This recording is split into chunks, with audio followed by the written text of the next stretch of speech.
Hello and welcome to Vintage Magazine Monday, Rod and Custom, February 1958. What's new in dragsters? Wisconsin's Red Wagon, 22 miles per hour per cylinder. We got a Plymouth Pictorial, 8 outstanding Plymouth Customs, Restyler sketch pad, new pickup trends, and plenty more hot rods and customs inside. So let's dig in. A little advertisement there. Go-karts kicking off in popularity. Here is our table of contents for February of 58.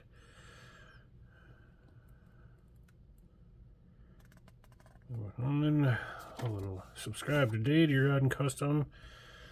Checking out the Dream truck there. Pretty cool. Got the starting line. If you guys want to check that out. It's kind of a look forward. Different notes and comments of things going on. Our readers' rights or wrong.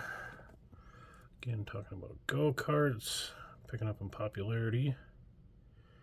Going to see a lot of go-karts over the next few weeks, months, and years in our Rod and Customs.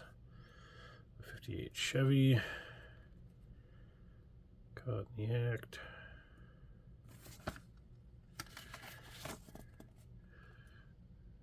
Continued. Funny stuff.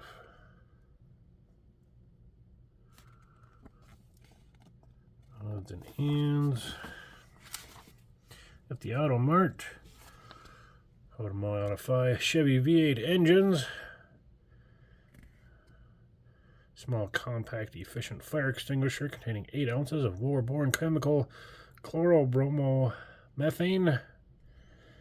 Interstate products. We got model Devon fiberglass sports car. Got some pistons there. Got a super flamethrower ignition there. Got a conversion kit for your side shift Cadillacs to become a top shifted transmission. Starting off with our Plymouth Pictorial. We got a 47 Plymouth. San Jose, California residents were startled when Leroy first rolled out as black with rust and gold scallops paint job into the streets. The car is or was a 47 Plymouth with French lights, nose decked, etc., proving that even an older, stodgy looking car can be tastefully brought up to date. Pretty nice looking car there. Going on to a 48 Plymouth. Moderate lowering, front and rear, and a French and molded in grille. Give Leroy Beans 48 Plymouth a new lease on life. From Petaluma, California, the custom has been painted light green and features matching seafoam green and white rolled and plated upholstery, including the rugs. Simplification is the aim and desire in the rear end treatment. With the rear deck smoothed off, being installed 53 Oldsmobile 88 taillights just inboard of the rear fender seam molding. Dual exhaust protrude below rear bumper on either side of the license guard frame. Besides the white wall tires, wheels are dressed up with 56 Dodge hubcaps.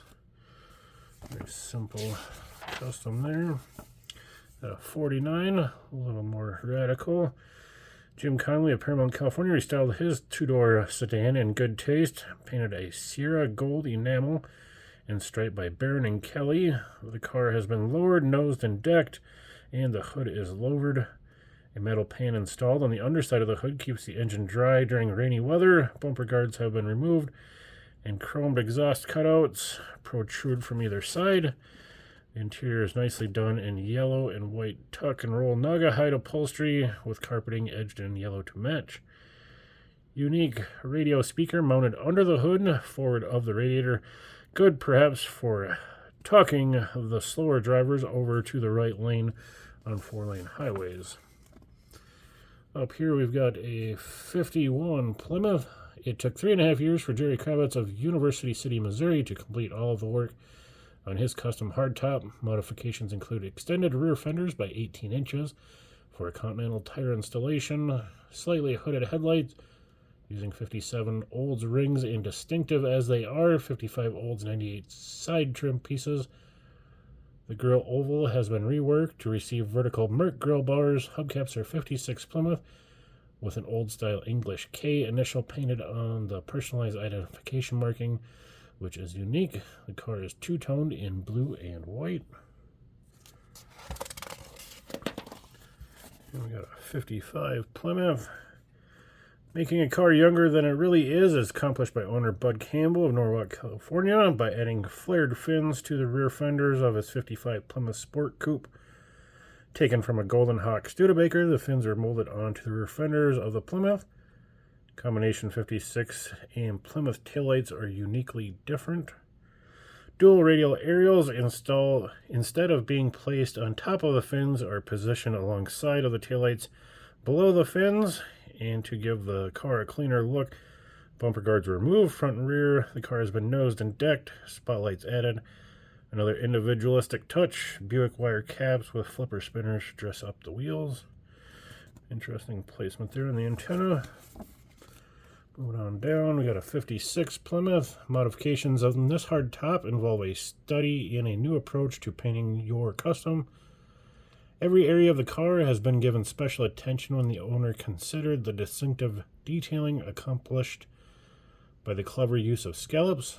Below the trim line to the rear was the area originally painted with a lighter color. The owner was tied the areas together by giving a splash of the same color around the headlights, taillights, and around the edge of the top, and down through the middle of the rear deck. Louvers, light plugs complete the car. Basically pulling that two-tone all around, even up around the top. Here we got a 58 Plymouth Fury. Detailing on this Fury coupe belonging to Ronnie of Long Beach, California is excellent. The car features a louvered hood, a grille with sidebar shortened 8 inches, and stock center replaced with a 54 Chevy center. Appearance has been made cleaner by nosing and decking and installing electric push-button equipment for doors and rear deck lid. Exhaust cutouts run full length on either side, while guards are removed from bumpers. Front and rear Cadillac Eldorado taillights are set in recontoured rear fenders. Fins are raised and peaked. Rear splash pan has been molded in.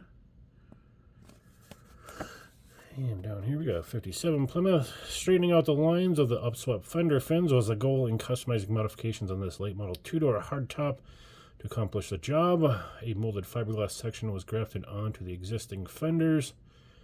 Other changes including the replacement of the stock headlight and parking light units with the smaller dual headlight system, nosing and decking. Exhaust cutouts run the full length of the body on either side below the doors.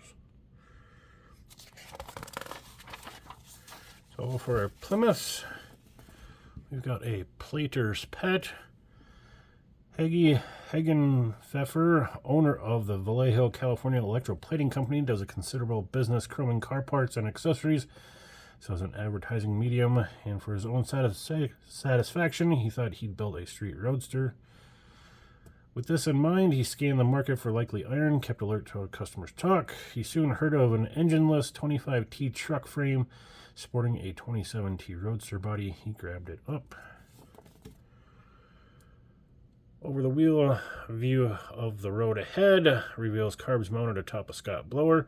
Engine is a 51 Merc, 397 cubic inches, producing an estimated 320 horse. Below shows the T-body sans usual tail end. Front suspension is 40 Ford, 48 spindles mounting 15-inch wheels. Glittering chrome is visible in rear view as most of the undercarriage was plated. Plaque denotes membership of owner in well-known Mid-California club. Looks like the Swanks.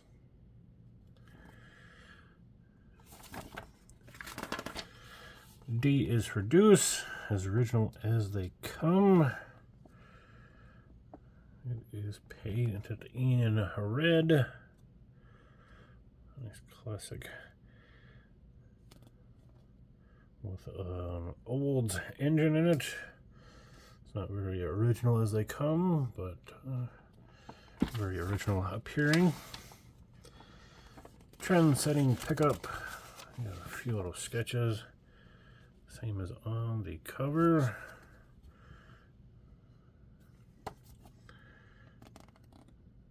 front end treatment. Similarly done to many Fords of that mid to early 50s Fords. Take a look at the interior. Lots of pleat work. Center console. There is the Artis Surreal pickup.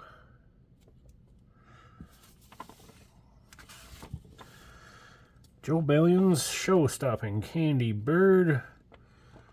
Pretty well-known Tbird. Joe Castro, eager custom enthusiast from Fremont, California, could scarcely wait to get his hands on a bird just so he could let well-known middleman Joe Bailon go to work on it. Bailon, who maintains perhaps the most highly respected custom emporium in mid-California area, received the bird shortly after it was hatched and went ahead, shoot the works command. Very unique kind of split front end. The 55 Tbird gets its name from its unique deep maroon coloring called Candy Apple, a popular new hue for among Bailon's customers. Paint appears true match for a moistened candy apple, causes consternation among all viewers since shop keeps formula a secret. Contrast is provided by a white-edged gold.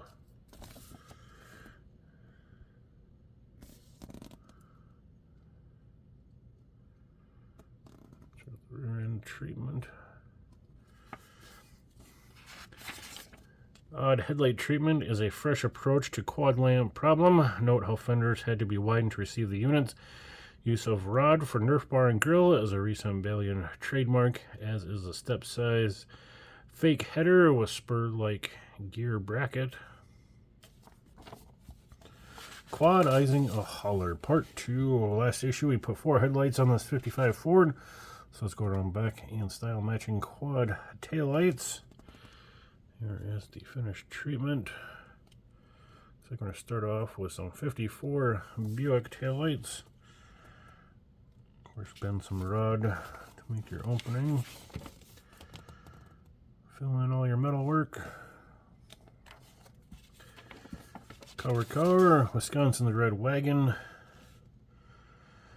A group project, members of the Fort Worth, Texas Squires turned out en masse to complete the car for the Nationals at Oklahoma City. Driver Jim Williams attained a trap speed of 22 miles per hour per cylinder, or 132 miles per hour. Not bad for old 6-hole Chevy. Estimated horsepower output of Stovebolt is 250. Aerodynamics, not brute power, are the key to this dragster's success. Very unique looking unit.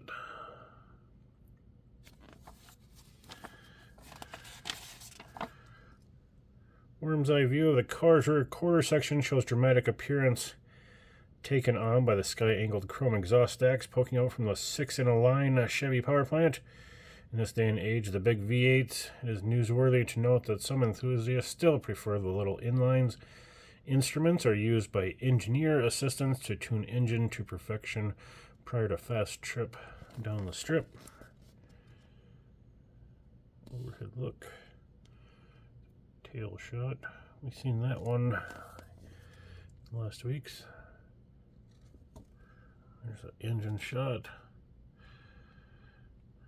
The reason for using the inline was try to keep streamlined, narrow body. The nearly finished custom. Looks like we got a 41 Mercury 4-door. Cleaned up a little bit.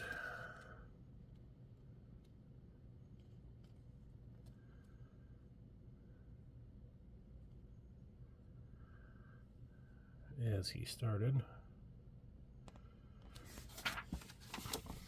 Reader's Cars of the Month.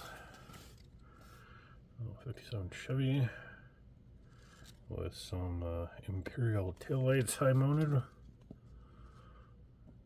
Nice clean Ford. An A is Forever.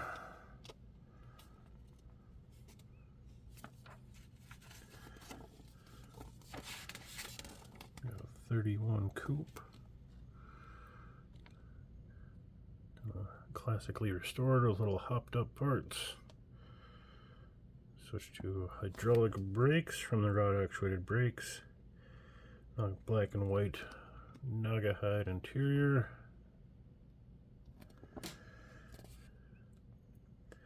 Outstanding body restoration is evident in photos at right and below. Of interest to 4-barrel aspirants, Wes Cooper will be back in the news later on a 4-barrel kick. Among other things, he sectioned a B block. Watch for word on hop-up items soon to be marked. A drilled Model C crank turns within this B block, which in turn has been bored 4 inches, with a total of 213 cubic inches. Head is Miller Schofield, now called Kreger, equipped with lake guides and keepers allowing valve rotation for even wear. Model 81 V860 carburetors don't fuel through enlarged ports, past big valves, moved by a 3/4 Winfield cam. Late Ford overhead valve, Champion 870 plugs, light the potent 4-holer.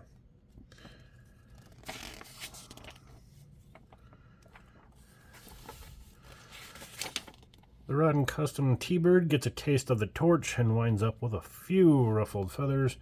An explanation of the how and why of the bird's new look.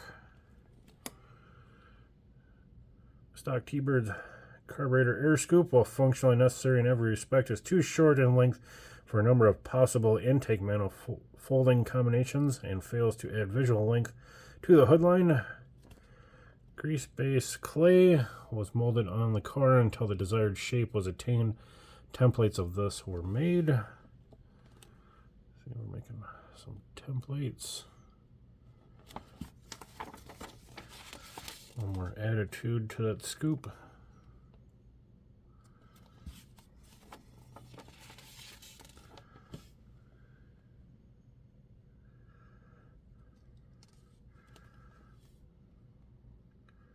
We're Frenching in some headlights.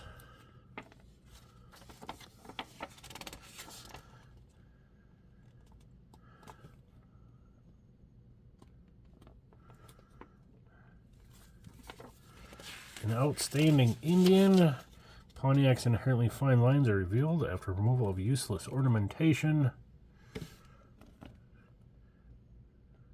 Lots of striping going on.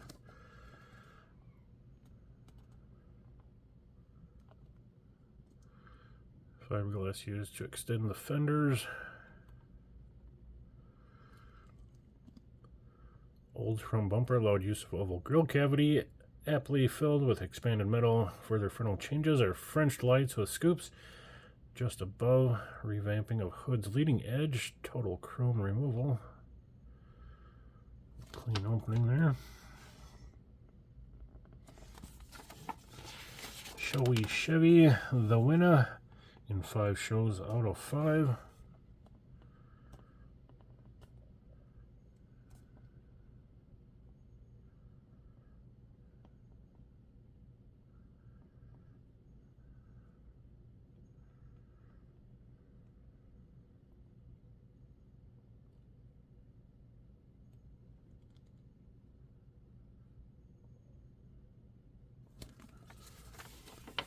Doubling up, twin engine for racing.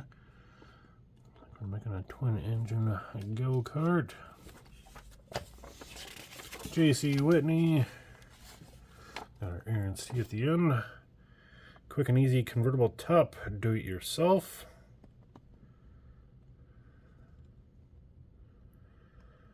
Easier said than done. Meet the fun rod. Miniature. Unique little go-kart there. Odds and ends.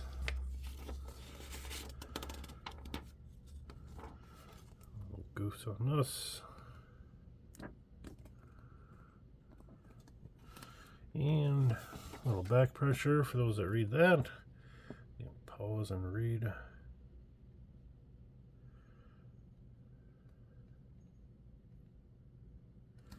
And that'll wrap it up for February 1958 of our Rod & Custom.